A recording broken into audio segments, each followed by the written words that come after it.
karyanya, ada syarat-syaratnya. Maka ini akan kita bahas pada kesempatan malam hari ini. Ya, yang pertama, benar bahwasanya setiap istri wajib taat kepada suaminya, dan ini perkara yang mansus, perkara yang disebutkan secara langsung oleh Allah dan Rasulnya, perintah untuk taat kepada suami. Di antaranya Allah Subhanahu wa taala firman dalam Al-Qur'an, "Ar-rijalu qawwamuna 'alan nisa." Para laki-laki adalah pemimpin bagi para wanita. Dan surat An-Nisa ayat 34. Allah tetapkan laki-laki menjadi pemimpin dalam rumah tangga. Berarti laki-laki wajib ditaati. Ini perintah dari Allah Subhanahu wa taala, ini firman Allah Subhanahu wa taala. Demikian juga di dalam hadis lebih banyak lagi yang memerintahkan para suami untuk taat kepada, memerintahkan para istri taat kepada suaminya. Di antaranya Rasulullah sallallahu alaihi wasallam bersabda, "Idza shallatil mar'atu khamsaha wa shamat shahraha wa hafizat farjaha wa ata'at ba'laha." Kalau seorang wanita dia salat 5 waktu, kemudian dia puasa Ramadan, kemudian dia menjaga farjinya, dan yang keempat dia taat kepada suaminya. 4 perkara. Yang 3 gampang, yang terakhir yang paling susah. Salat 5 waktu gampang, hampir semua orang salat 5 waktu. Puasa Ramadan mudah, hampir semua orang puasa Ramadan. Menjaga farji artinya tidak zina. Seorang wanita seumur hidup enggak zina itu gampang. Dia jaga dirinya, jangan banyak keluyuran, jangan pacaran, insya Allah seumur hidup enggak pernah zina. Maka yang 3 ini gampang. Yang paling susah yang terakhir, yaitu taat kepada suami. Ata'at ba'laha. Ini para ikhwan, para bapak di sini, para suami harus menyadari bahwasanya ketaatan istri kepada suami itu bukan hal yang mudah. Susah. Seseorang yang tadinya nggak pernah kenal sebelumnya, kemudian tahu-tahu dijodohkan atau tahu-tahu dipertemukan, ya sebulan 2 bulan kemudian proses, kemudian akad, ketemu. Sebelumnya nggak kenal, ketemu jadi istri, jadi suami, istrinya suruh taat. Itu sulit sekali. Berbeda dengan kita taat kepada orang tua. Orang tua dengan kita sudah dari kecil. Sejak kita beroncol sudah sama orang tua. Orang tua yang memandikan kita, yang menyusui kita, yang merawat kita, memberikan kita makan macam-macam sampai besar. Maka taat kepada orang tua mudah, secara naluriah kan taat. Tapi taat kepada orang yang baru ketemu ini, tadinya belum pernah kenal, apalagi ada banyak perbedaan karakter, perbedaan sifat, perbedaan selera, perbedaan latar belakang, perbedaan kebiasaan. Kemudian tahu-tahu disuruh taat. Tentunya perkara yang tidak mudah. Ya, jadi para bapak, para suami harus sadari, para istri taat kepada suami bukan perkara yang mudah. Jadi jangan terlalu mengharap langsung ideal. Maksudnya para istri harus taat dan langsung taat. Sadari bahwasanya bukan perkara yang mudah. Tapi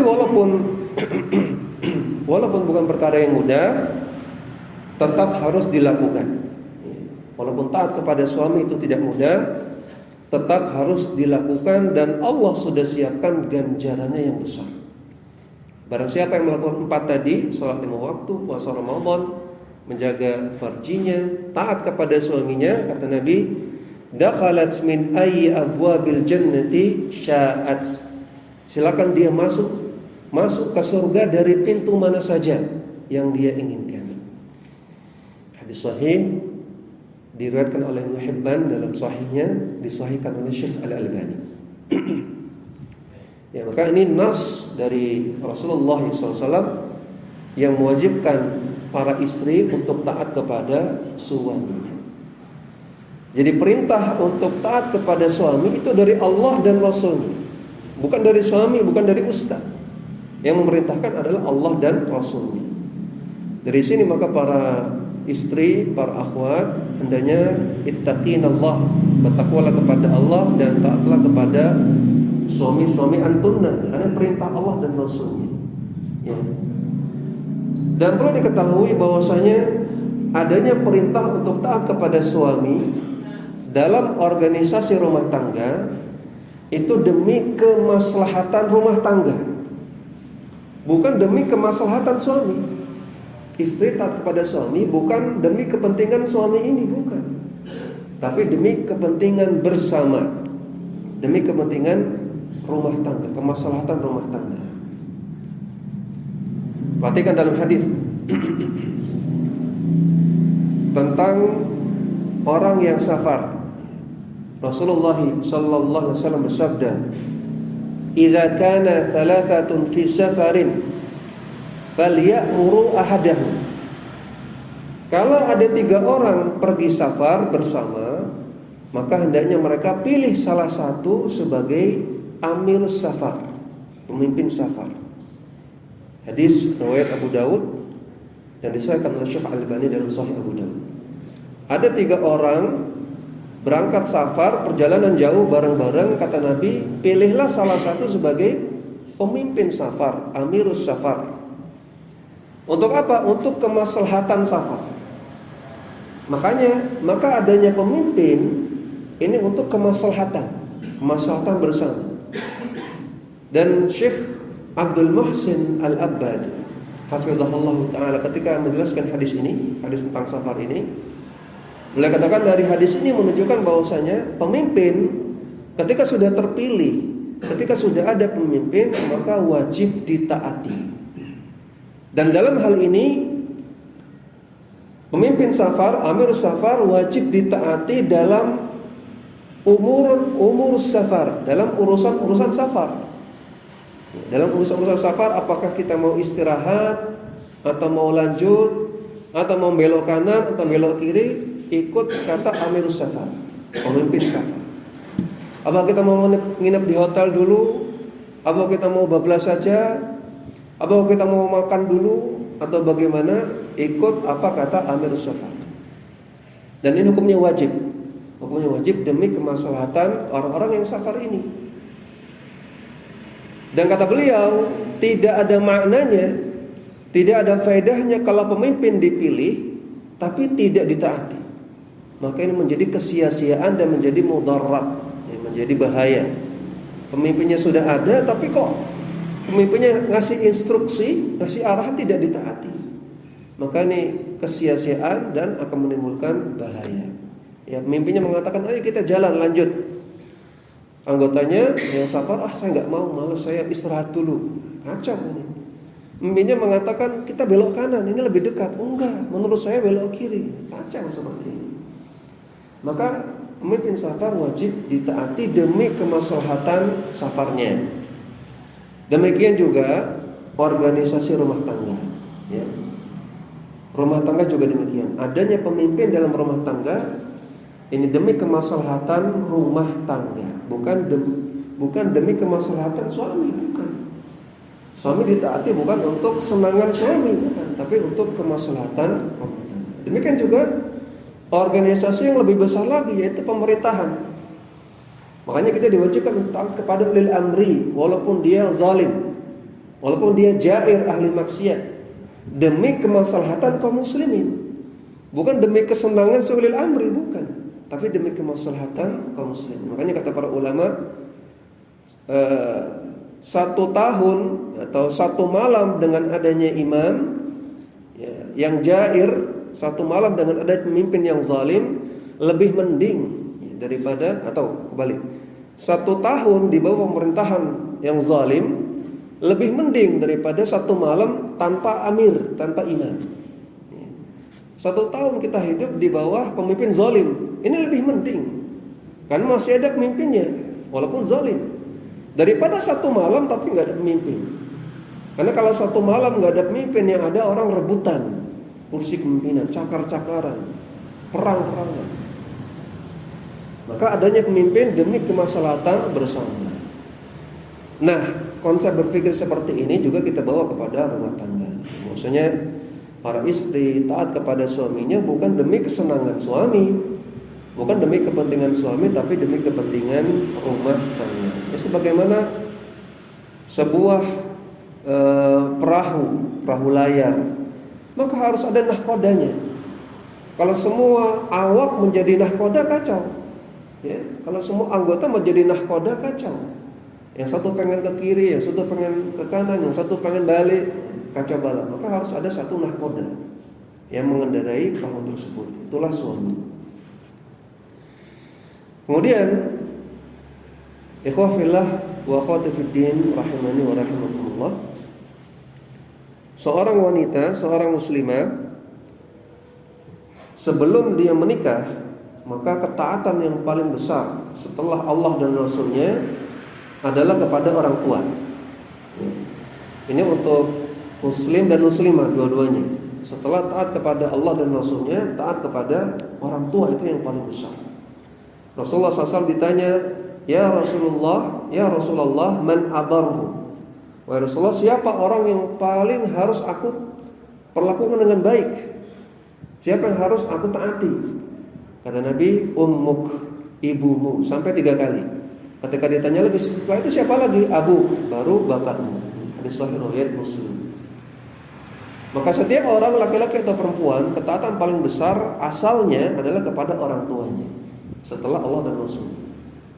Tapi ketika seorang wanita sudah menikah, maka ketaatan kepada orang tua itu berpindah kepada ketaatan kepada suami. Porsi ketaatan yang tadinya diserahkan kepada orang tua berpindah kepada suami. Dalam hadis dari Abu Hurairah radhiyallahu taala anhu, Nabi sallallahu alaihi wasallam bersabda, "Lau kana yanbaghi li ahadin ay yasjuda li ahadin la amartul mar'ata an tasjuda li zawjiha." Andaikan boleh seorang manusia sujud kepada manusia yang lain, andaikan. Ini tidak boleh ya. Sujud kepada manusia itu tidak boleh. Walaupun sujud kepada manusia itu ada tingkatannya. Ada sujud ibadah, ada sujud ta'zim. Kalau sujudnya sujud ibadah, ini syirik akbar, keluar dari Islam. Kalau sujudnya sujud ta'zim, maka ini syirik asghar, tidak sampai keluar dari Islam. Seperti misalnya abdi dalam, ada sebagian abdi dalam sujud kepada sultan, tapi itu sujud ta'zim, bukan menyembah sultan. Maka ini kata para ulama, ini syirik asghar, tidak sampai keluar dari Islam. Ala kulli hal enggak boleh sujud kepada manusia, enggak boleh apapun bentuknya. Tapi andaikan boleh, kata Nabi, andaikan boleh, maka aku perintahkan para istri sujud kepada suaminya. Hadis riwayat At-Tirmidzi dalam sunannya dan disahihkan oleh Syekh Al-Albani dalam silsilah sahihah. Ini menunjukkan bahwasanya seorang suami adalah prioritas utama bagi seorang istri. Seorang istri prioritas utamanya adalah suaminya, bukan orang tuanya, bukan anaknya, bukan pekerjaannya, bukan temannya, bukan yang lainnya. Tapi prioritas utamanya adalah suaminya. Kalau ada dua kepentingan, misalnya cucian mau dijemur, cucian sudah selesai mau dijemur, tapi suami minta kopi, maka mana dulu? Suami dulu. Suami lebih prioritas daripada cucian. Misalnya suami minta makan, anak minta jajan, maka mana dulu? Suami dulu. Suami lebih prioritas daripada anak. Suami minta ditemani di rumah, teman ngajak arisan, teman ngajak belanja, maka jelas ini suami dulu yang diprioritaskan. Suami adalah prioritas utama berdasarkan hadis ini. Syekhul Islam Ibnu Taimiyah rahimahullah beliau mengatakan, kama tajibu ta'atul abawain, sebagaimana seorang wanita asalnya wajib taat kepada kedua orang tuanya. Fa inna kulla ta'atin kanat lil walidaini intaqalat ila zauji. Maka setelah dia nikah, semua bentuk ketaatan kepada kedua orang tuanya intaqalat ila zauj, pindah kepada suaminya. Walam yabqa lil abawaini 'alaiha ta'atun, dan tidak tersisa lagi bentuk ketaatan seperti itu kepada kedua orang tuanya. Tak boleh demikian, pindah. Sekarang seorang akhwat, seorang wanita kan wajib taat kepada orang tuanya dalam semua hal, kecuali maksiat dan perkara yang tidak ma'ruf, nanti kita jelaskan. Seorang akhwat wajib taat kepada kedua orang tuanya dalam segala hal, selama bukan maksiat. Misalnya orang tuanya nyuruh, misalnya tutup pintu, wajib. Nak tutup pintu, maka wajib tutup pintu. Nak nyapu halaman, maka wajib nyapu halaman. Nak belikan garam, maka wajib belikan garam. Semua perkara, baik perkara muamalah maupun perkara ibadah, hukum asalnya wajib taat kepada kedua orang tua. Semua perkara. Nah, ketika dia nikah, ketika akhwat ini nikah, maka ketaatan seperti ini pindah kepada suaminya. Sehingga seorang istri wajib taat kepada suaminya dalam semua perkara. Disuruh bikin teh, wajib hukumnya. Dek, bikinkan teh, maka istrinya wajib membuatkan teh. Misalnya belikan bakso, maka wajib belikan bakso. Pijeti saya misalnya, wajib pijeti, dan seterusnya. Semua perkara, baik perkara muamalah, perkara non ibadah atau perkara ibadah. Dan ini adalah porsi ketaatan yang tadinya diserahkan kepada orang tua, sekarang pindah kepada suaminya. Ya, ini yang perlu diperhatikan, ya. Jadi suami adalah prioritas utama.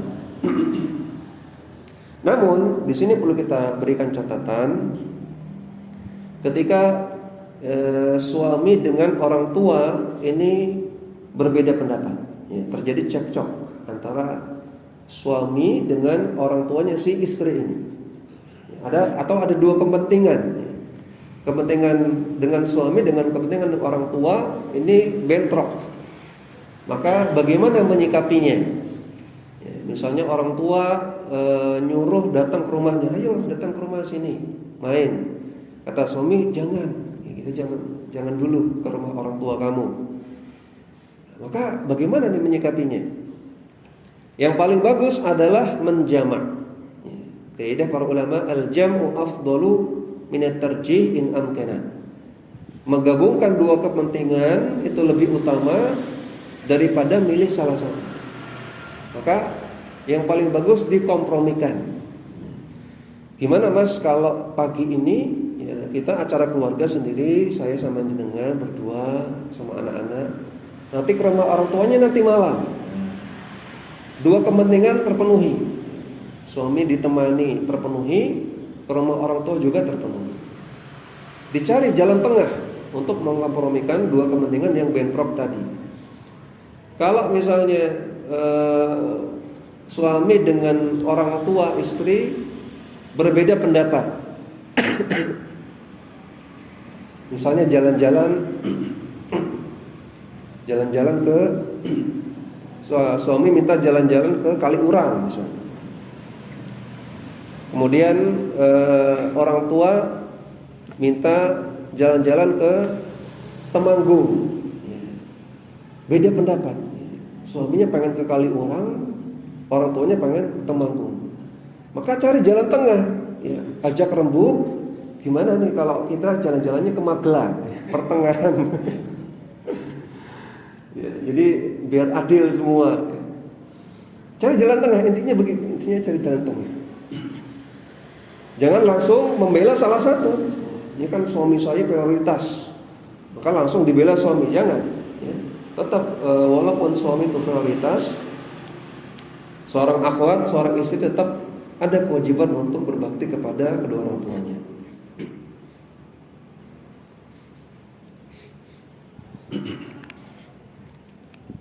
Jadi ini untuk menyikapi bentrok atau beda pendapat antara orang tua dan suami.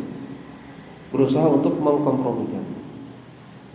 Kemudian walaupun suami itu adalah prioritas utama, tetap saja orang tua itu punya nilai lebih dalam beberapa poin. Orang tua punya nilai lebih dalam beberapa poin. Di antaranya ketaatan kepada suami itu terbatas, ada expirednya. Itu ketika apa? Ketika cerai. Kalau sudah cerai bukan suami lagi, nggak wajib taat. Tapi ketaatan kepada orang tua tidak ada expirednya. Sampai hari kiamat kita tetap taat dan berbakti kepada orang tua. Karena tidak ada namanya mantan orang tua, itu nggak ada. Walaupun orang tua sudah mati, maka di dalam syariat Islam ada banyak sekali adab-adab atau amalan-amalan yang dilakukan untuk berbakti kepada orang tua setelah mati, setelah meninggal. Maka ketaatan kepada suami, bakti kepada suami ada expirednya. Kalau cerai, andaikan cerai. Tapi berbakti kepada orang tua tidak ada expired.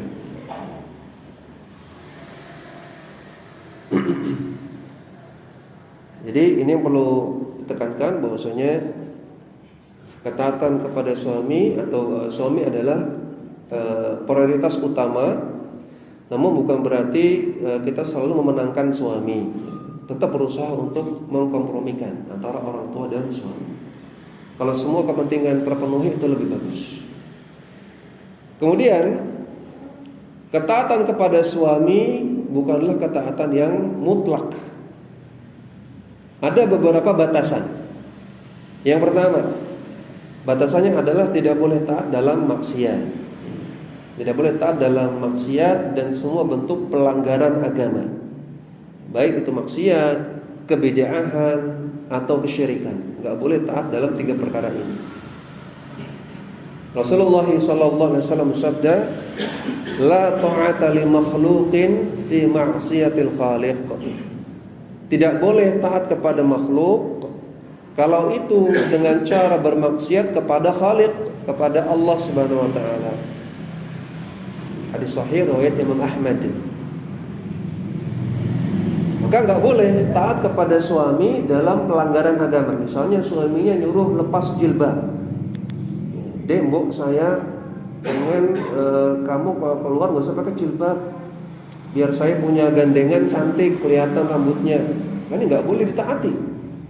Atau misalnya istrinya tidak pakai cadar, tapi disuruh untuk berdandan yang menor, ya, pakai lipstick, ya pakai eyeshadow, pakai blush on macam-macam di luar rumah yang kelihatan oleh laki-laki lain, maka ini nggak boleh ditaati. Atau dek mau pakai baju yang agak ketat, biar cantik, biar ramping, kelihatannya ramping, ini juga nggak boleh ditaati. Nggak boleh taat kepada suami dalam perkara maksiat walaupun yang nyuruh adalah suami. Kenapa? Karena kecintaan kepada Allah dan Rasulnya harus lebih besar. Ketaatan dan kecintaan kepada Allah dan Rasulnya harus lebih besar daripada apapun. Hadis dari Anas bin Malik radhiyallahu taala anhu, Nabi sallallahu alaihi wasallam bersabda, "La yu'minu ahadukum hatta akuna ahabba ilaihi min walidihi wa waladihi wan nasi ajma'in." Tidak beriman salah seorang di antara kalian sampai aku, kata Nabi, aku menjadi orang yang paling ia cintai daripada anaknya sendiri, daripada kedua orang tuanya, dan daripada seluruh manusia. Hadis sahih riwayat Bukhari Muslim. Maka termasuk Nabi harus paling dicintai, lebih ditaati daripada suaminya. Nggak boleh naati suami kemudian melanggar tuntunan Rasulullah, nggak boleh. Hadis yang lain dari Anas bin Malik radhiyallahu taala anhu, Nabi sallallahu alaihi wasallam bersabda, "Thalathun man kunna fihi wajada ta'mal iman." Ada tiga perkara yang kalau dilakukan maka seseorang akan mendapatkan manisnya iman. Yang pertama, man kana yuhibbul mar'a la yuhibbu illa lillah. Orang yang mencintai seseorang, dia mencintainya karena Allah. Yang kedua, wa man kana Allah wa rasuluhu ahabbu ilaihi mimma siwahuma. Orang yang menjadikan Allah dan Rasulnya sebagai pihak yang paling ia cintai daripada selainnya. Allah dan Rasulnya paling dicintai daripada selainnya. Yang ketiga, wa man kana ayilqa fin nari ahabba ilaihi min ayarji'a fil kufri. Itu orang yang dia lebih bagus terkena api daripada dia kembali kepada kekufuran. Hadis sahih riwayat Bukhari Muslim. Maka perhatikan ya, cinta kepada Allah dan Rasulnya harus lebih besar daripada cinta kepada yang lain. Taat kepada Allah dan Rasulnya harus lebih besar daripada taat kepada yang lain. Ini adalah bukti keimanan. Maka sekali lagi gak boleh taat kepada suami dalam perkara maksiat. Kemudian yang kedua, batasan yang kedua, tidak boleh taat kepada suami dalam perkara yang tidak ma'ruf. Dalam perkara yang tidak ma'ruf. Dalam hadis dari Ali bin Abi Thalib radhiyallahu taala anhu, Rasulullah sallallahu alaihi wasallam bersabda, "La ta'ata fi ma'siyatin, innama ta'atu fil ma'ruf." Tidak ada ketaatan dalam maksiat. Sesungguhnya ketaatan itu hanya dalam perkara yang ma'ruf. Hadis sahih riwayat Bukhari Muslim. Maka perkara yang tidak ma'ruf tidak wajib taat. Sekarang apa definisi perkara yang ma'ruf? Di sini ada apa ma'ruf? Enggak ada ya. Syekh Abdul Rahman bin Nasir As-Sa'di rahimahullahu taala beliau mengatakan, al-ma'rufu al-ihsanu wa ta'atu. Ma'ruf artinya perkara yang baik dan semua bentuk ketaatan dalam agama. Wa kullu ma'urifa fi syar'i wal aqli husnuhu. Dan semua perkara yang diketahui baiknya dalam syariat dan oleh akal. Diketahui baiknya oleh syariat dan oleh akal. Maka perkara yang ma'ruf adalah perkara yang tidak bertentangan dengan syariat, tidak bertentangan dengan akal sehat, dan tidak bertentangan dengan urf. Tidak bertentangan dengan urf, dengan adat istiadat masyarakat. Tidak bertentangan dengan syariat, tidak bertentangan dengan akal sehat, tidak bertentangan dengan urf, kebiasaan atau adat istiadat masyarakat. Itulah perkara yang ma'ruf. Contoh perkara yang tidak ma'ruf, yang tidak wajib ditaati. Misalnya, seorang suami nyuruh istrinya untuk jalan jongkok keliling kampung. Jalan jongkok keliling kampung. Maka ini perkara yang gak ma'ruf. Ngapain? Ini mau ujian aji-ajian apa ini? Atau disuruh jalan mundur. Jalan mundur bolak-balik 7 kali. Ini perkara atau perintah yang tidak wajib ditaati, walaupun yang memerintahkan adalah suami, ya. Atau nyuruh istrinya untuk ya salto 10 kali misalnya. Makanya ini perkara yang tidak ma'ruf. Karena ini tidak sesuai dengan uruf. Ya, masyarakat akan melihat ini aneh, ini apa ini? Orang jalan jongkok keliling kampung, ya orang jalan mundur bolak-balik, ini perkara yang tidak sesuai dengan uruf. Uruf menganggap ini aneh. Uruf menganggap ini perkara yang enggak bagus. Maka ini tidak wajib ditaati.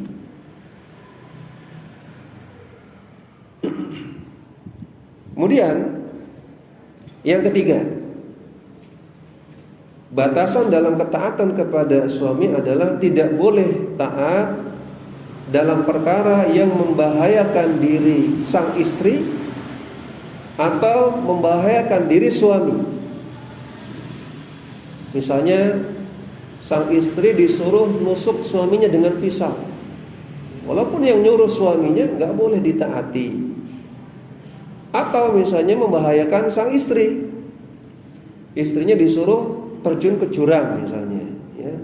Atau istrinya disuruh misalnya kepalanya disuruh benturkan ke tembok misalnya. Walaupun yang nyuruh suami nggak boleh taat. Allah Subhanahu wa taala katakan wala tulqu bi aidikum ila tahlukah. Jangan kalian jerumuskan diri kalian kepada kebinasaan. Wala taqtulu anfusakum. Jangan kalian bunuh diri kalian. Nabi katakan la darara wala dirara. Tidak boleh membiarkan ada bahaya dan tidak boleh membahayakan orang lain. Sahih riwayat Imam Ahmad. Maka perintah seperti ini pertama bertentangan dengan syariat. Perintah yang membahayakan diri istri atau suami ini bertentangan dengan syariat dan juga ini bertentangan dengan urf, perkara yang tidak ma'ruf. Bertentangan juga dengan akal sehat. Kenapa kok istri disuruh terjun ke jurang? Ini enggak sesuai dengan akal sehat. Kenapa kok istri disuruh benturkan kepalanya ke tembok? Ini tidak sesuai dengan akal sehat. Maka ini tidak wajib untuk ditaati. Andaikan istri tidak menaatinya, maka dia bukan istri durhaka. Dan dia bukan nusyuz, bukan istri yang melakukan kedurhakaan, bukan istri yang nusyuz. Ini 3 batasan. Gak boleh taat pada maksiat, gak boleh taat pada perkara yang tidak ma'ruf, dan tidak boleh taat pada perkara yang membahayakan. Kemudian tinggal tersisa satu pertanyaan. Wajibkah istri taat kepada suami dalam perkara khilafiyah ijtihadiyah? Kalau antara istri dan suami punya pendapat yang berbeda dalam suatu masalah khilafiyah ijtihadiyah, apakah istri wajib taat kepada suami, harus ikut pendapat suaminya? Apakah demikian? Maka ini ada rinciannya. Rincian yang pertama, dalam masalah khilafiyah ijtihadiyah, sang istri meyakini hukumnya wajib atau sunnah dan pelaksanaannya tidak ada kaitannya dengan hak suami. Kemudian suaminya melarang, maka ketika itu istri tidak wajib taat.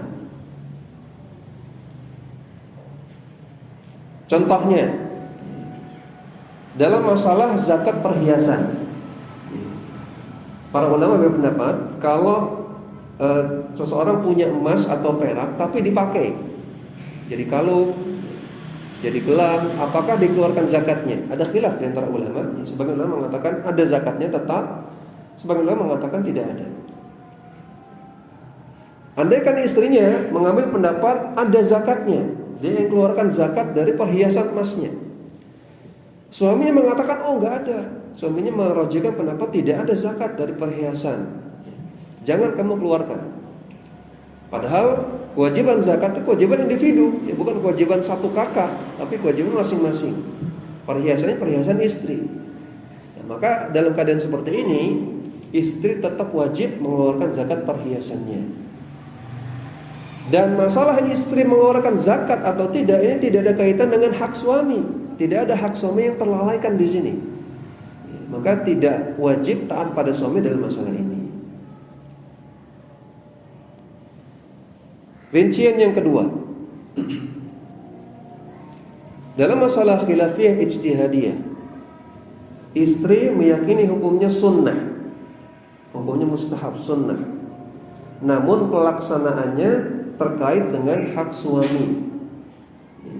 Maka dalam hal ini dia wajib minta izin kepada suaminya, dan andaikan suaminya melarang, maka dia wajib untuk tidak melakukannya. Karena dalam hal ini dia meyakini sunnah saja, istri meyakini sunnah saja, sedangkan taat kepada suami wajib. Maka yang wajib lebih didahulukan daripada yang sunnah.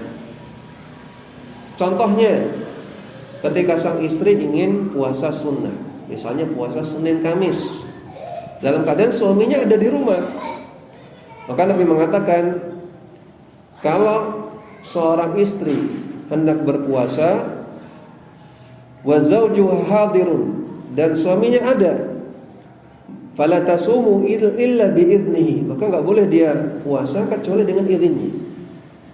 Hadisnya sahih Bukhari Muslim. Enggak boleh ketika seorang suami ada di rumah, istrinya mau puasa, maka istrinya enggak boleh puasa kecuali diizinkan oleh suami. Karena pelaksanaan puasa terkait dengan hak suami. Bisa jadi suaminya ingin berhubungan, bisa jadi suaminya ingin bercumbu, padahal orang yang puasa nggak boleh berhubungan. Sehingga pelaksanaan puasa terkait dengan hak-hak suami. Dan puasa hukumnya sunnah, taat kepada suami hukumnya wajib. Sehingga dalam hal ini istri wajib taat kepada suami. Kalau suaminya melarang, maka dia tidak boleh puasa. Dia berdosa kalau puasa. Tapi kalau dia tetap puasa, puasanya sah, tapi dia berdosa. Kemudian rincian yang ketiga, dalam masalah khilafiyah, istri meyakini hukumnya mubah saja, sedangkan suami meyakini hukumnya wajib. Maka dalam hal ini istri wajib taat kepada suami. Karena istri meyakini mubah saja. Contohnya masalah menutup wajah. Misalnya sang istri meyakini membuka wajah mubah, boleh. Mubah kan artinya boleh dibuka, boleh enggak. Boleh ditampakkan, boleh ditutup. Boleh-boleh saja. Sedangkan suaminya berpendapat wajib. Ini pendapat mazhab Syafi'i dan mazhab Hambali. Wajah wajib ditutup. Ketika suaminya perintahkan, maka sang istri wajib taat. Karena dia hanya berkeyakinan mubah saja, bukan haram kan? Bukan menutup wajah haram, bukan. Dan enggak ada pendapat menutup wajah haram. Maka dalam hal ini ketika suaminya nyuruh pakai cadar, dia wajib menaati suaminya untuk pakai cadar untuk menutup wajahnya. Kemudian yang terakhir, dalam masalah khilafiyah ijtihadiyah, kalau sang istri meyakini hukumnya wajib atau haram atau bid'ah, wajib, haram atau bid'ah, sedangkan suaminya tidak berpendapat demikian, maka dalam hal ini tidak boleh taat kepada suami. Misalnya istrinya meyakini merutinkan kunut subuh itu bid'ah. Ini pendapat ulama Hanafiyah, pendapat Sufyan Ats-Tsauri, pendapat Sufyan Ibnu Uyainah, dan banyak para ulama yang lain. Maksudnya merutinkan kunut subuh itu bid'ah. Suaminya berpendapat tidak bid'ah. Seperti misalnya pendapat Syafi'iyah, berpendapat merutinkan kunut subuh itu sunnah. Maka ketika suaminya nyuruh kamu harus kunut, ketika itu istrinya tidak boleh taat karena dia meyakini itu bid'ah. Dan suaminya nggak boleh maksa. Dan yang namanya toleransi, ini memang masalah khilafiyah ijtihadiyah yang kita harusnya toleransi. Yang namanya toleransi tidak hanya kepada pendapat yang membolehkan, tapi juga kepada pendapat yang melarang. Kalau ada orang yang berkeyakinan kunut subuh itu bid'ah, terlarang, harusnya juga ditoleransi. Selama ini banyak orang yang mentoleransi hanya yang boleh-boleh saja. Tapi ketika kita mengutarakan pendapat yang haram, nggak boleh, malah diece, malah dihina, dibilang keras, radikal, macam-macam. Padahal harusnya juga ditoleransi juga. Namanya toleransi demikian, dua arah. Kepada yang membolehkan kita toleransi, kepada yang mengharamkan atau membid'ahkan juga harusnya toleransi. Jadi contohnya demikian, andaikan istri meyakini ini bid'ah, suami meyakini tidak bid'ah, maka ketika suaminya perintahkan nggak boleh ditaati. Nah, ini 4 rincian masalah ketaatan istri kepada suami dalam masalah khilafiyah. Mungkin kita jeda dulu untuk adzan, setelah itu kita lanjutkan dengan tanya jawab. Wassallallahu ala nabiyina Muhammadin wa ala alihi wa sahbihi wasallam.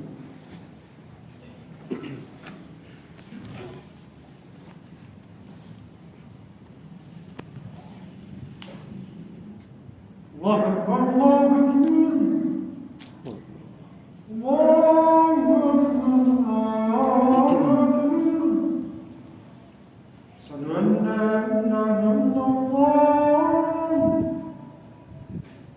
Asyhadu an la ilaha illallah.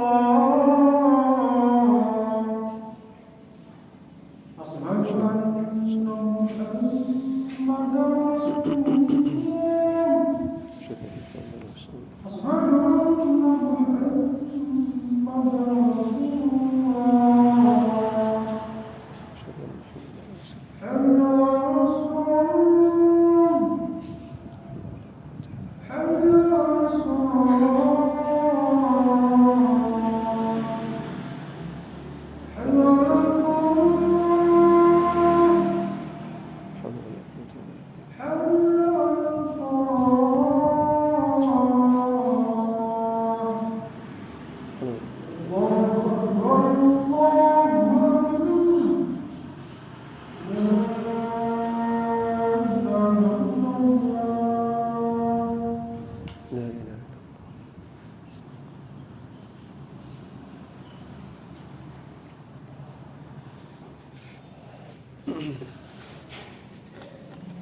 Assalamualaikum warahmatullahi wabarakatuh.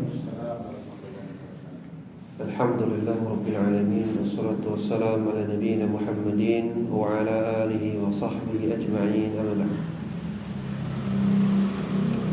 Ada satu pertanyaan ini pertanyaan yang sangat klise, pertanyaan yang banyak sering ditanyakan oleh pasangan suami istri.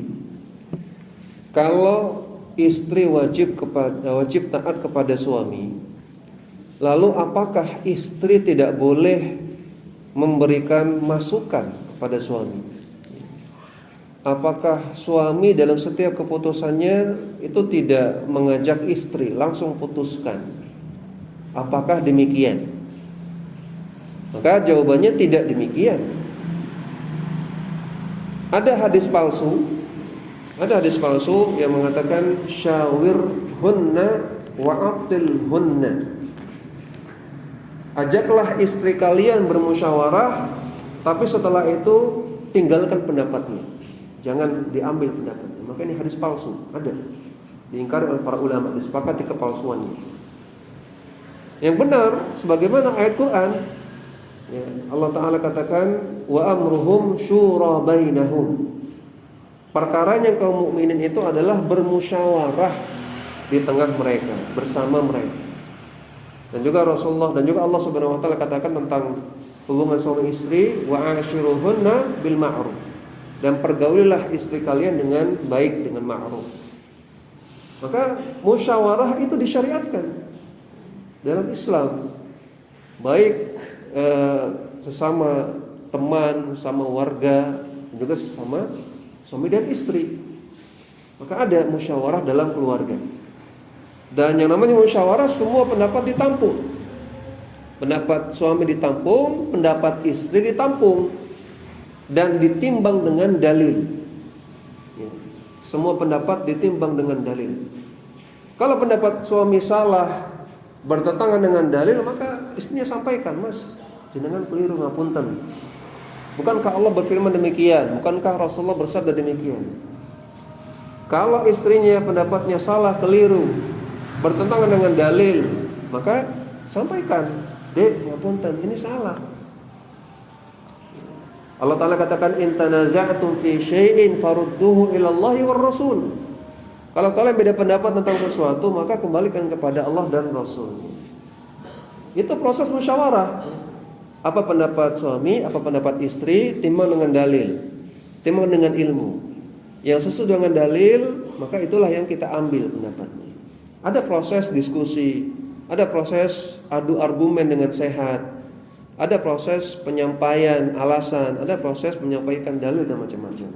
Kemudian nanti dikeluarkan kesimpulan atau mufakat. Idealnya demikian. Tapi andaikan musyawarah tidak berjalan dengan baik, masing-masing eyel-eyelan, Ya, maka keputusan terakhir tetap di tangan suami sebagai pemimpin. Dalam hal ini hendaknya sang istri mengalah dan mengakui kepemimpinan suaminya, ya, tetap menjaga wibawa suaminya sebagai pemimpin rumah tangga. Ya, istri memberikan saran, masukan, tapi keputusan akhir dipimpin, ketok palu ada di tangan pemimpin. Ya, selama itu bukan keputusan yang melanggar syariat. Jadi idealnya musyawarah, diskusi, ketemu mufakat, ketemu kesimpulan bersama. Tapi andaikan diskusi tidak berjalan dengan baik, musyawarah tidak berjalan dengan baik, maka biarkan suami yang putuskan, biarkan suami yang ketok palu, serahkan palunya kepada suami. Seperti itu, ya, cara yang benar dalam bermusyawarah. Kemudian kita persilakan jika ada pertanyaan. Assalamualaikum warahmatullahi wabarakatuh. Waalaikumsalam warahmatullahi wabarakatuh. Nah, Ada itu mengapa banyak istri yang masuk neraka? Yang kedua, adakah pahala jihad bagi seorang istri seperti hanya suami? nah. Dua pertanyaan ini pernah disampaikan kepada Rasulullah SAW. Ketika Rasulullah SAW bersabda, aku pernah melihat neraka dan aku melihat kebanyakan isinya adalah wanita. Maka para sahabat bertanya, ya Rasulullah, kenapa kami para wanita banyak masuk neraka? Apakah kami banyak melakukan kekufuran? Maka kata Rasulullah SAW, bukan. Lakin takfurnal ashir, namun karena kalian banyak kufur kepada suami kalian. Kufur kepada suami artinya banyak durhaka kepada suami. Kalau dia seorang istri melihat satu keburukan dari suaminya, langsung dikatakan tidak ada kebaikan darimu abadan sama sekali. Ini contoh durhaka kepada suami. Maka ternyata penyebab paling banyak yang menyebabkan para wanita masuk neraka adalah durhaka kepada suami. Dan patokan durhaka kepada suami, kalau ingin tahu apa sih bentuk-bentuk durhaka kepada suami, pakai kaidahnya Ibnu Taimiyah tadi. Ketaatan kepada orang tua itu berpindah kepada ketaatan kepada suami. Sehingga semua bentuk durhaka kepada orang tua itu pun bentuk durhaka kepada suami. Sekarang kalau kita ngomong sama orang tua nadanya tinggi, durhaka enggak itu? Durhaka. Walaupun ngomongnya benar, walaupun yang dikatakan sahih, tapi nadanya tinggi, atau teriak-teriak sama orang tua, itu durhaka. Maka demikian juga kalau seorang istri melakukan hal yang sama kepada suami. Walaupun suaminya salah, istrinya benar, tapi nadanya tinggi, teriak pada suaminya, ini kedurhakaan, nggak boleh. Ya. Atau misalnya kalau ada orang tua kita depan kita, kemudian kita duduk sambil ngangkat kaki, ya, kaki kita diselonjorkan, diangkat, ini kan juga nggak sopan, durhaka kepada orang tua.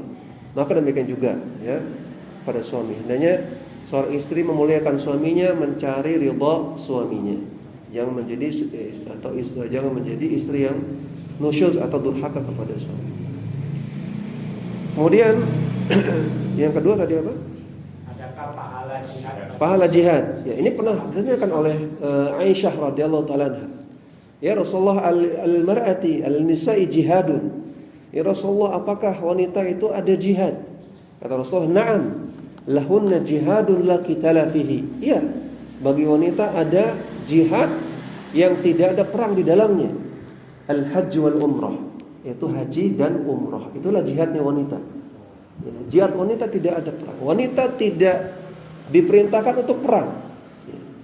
Kalau ditanya boleh atau tidak, itu ada rincian. Ya, karena di zaman Nabi juga sebagian sahabiah ikut dalam perang, ya, menjadi petugas medis, ya, menjadi petugas logistik dan lain-lain. Tapi mereka tidak diperintahkan. Andaikan mereka tidak ikut, mereka tidak dosa. Ya, beda dengan laki-laki. Kalau jihad itu sudah hukumnya fardhu ain, maka wajib berangkat. Bahkan pergi dari jihad tidak mau berangkat itu dosa besar.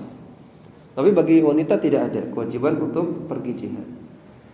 Dan jihadnya wanita adalah haji atau umroh, ya, maka mudah sekali bagi wanita, ya, dan ini pahalanya besar. Nabi mengatakan laisa li hajjil mabruri jazaan ilal jannah. Tidak ada balasan bagi haji yang mabrur kecuali surga. Demikian juga umrah, ya. Kata Ibnu Hajar Asqalani, al-umratu hiya al-hajjul asghar. Umrah adalah haji kecil. Maka kalau haji itu yang mabrur diganjar surga, maka umrah yang mabrurah juga diganjar surga. Dan inilah jihad bagi wanita. Allah Ta'ala a'lam. Ada yang lain?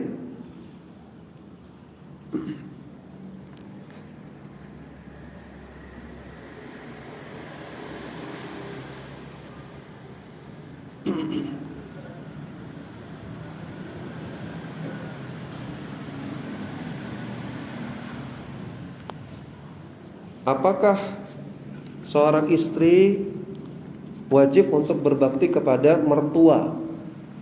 Ini pertanyaan juga yang banyak ditanyakan. Apakah seorang istri wajib berbakti kepada orang tua dari suaminya? Maka jawabannya tidak wajib. Yang wajib adalah berbakti kepada orang tua sendiri, orang tua kandung. Kepada mertua kewajibannya adalah silaturahim, ya, menyambung tali silaturahmi. Dan seorang suami hendaknya tidak memaksakan istrinya untuk berbakti kepada orang tuanya suami, karena asalnya memang tidak wajib.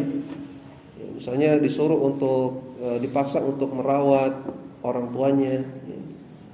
Disuruh untuk misalnya masak, ya, untuk orang tuanya atau macam-macam, kecuali istrinya rela, ya, mau melakukannya. Jadi asalnya tidak wajib berbakti kepada mertua. Yang wajib adalah silaturahmi. Namun yang wajib adalah berbakti kepada orang tua masing-masing. Suami berbakti kepada orang tuanya, istri berbakti kepada orang tuanya. Dan hendaknya suami dan istri itu saling ta'awun, ya, saling tolong menolong, ya. Istri menolong suaminya supaya berbakti kepada orang tuanya. Demikian juga sebaliknya, suami menolong istrinya berbakti kepada orang tuanya. Ya, maka apakah seorang suami wajib memberikan nafkah kepada mertua? Nggak wajib sebetulnya. Tapi hendaknya dia tolong istrinya supaya istrinya bisa berbakti sama orang tuanya. Dia kasih, istri kasih, "Dek, ini ada uang buat orang tua kamu, supaya kamu bisa berbakti sama orang tua." Ini tolong menolong dalam masalah berbakti kepada orang tua, walaupun asalnya tidak wajib. Ya, demikian yang bisa kita sampaikan pada kesempatan malam hari ini. Mudah-mudahan menjadi tambahan ilmu, menambah iman, menambah keistiqomahan, dan menambah amal soleh kita yang bisa kita amalkan dalam kehidupan sehari-hari. Demikian, wassallallahu ala nabiyyina Muhammadin wa ala alihi wa sahbihi wasallam. Wa akhiru da'wana alhamdulillahi rabbil alamin. Subhanakallahumma wa bihamdika asyhadu an la ilaha illa anta astaghfiruka wa atubu ilaik. Assalamualaikum warahmatullahi wabarakatuh.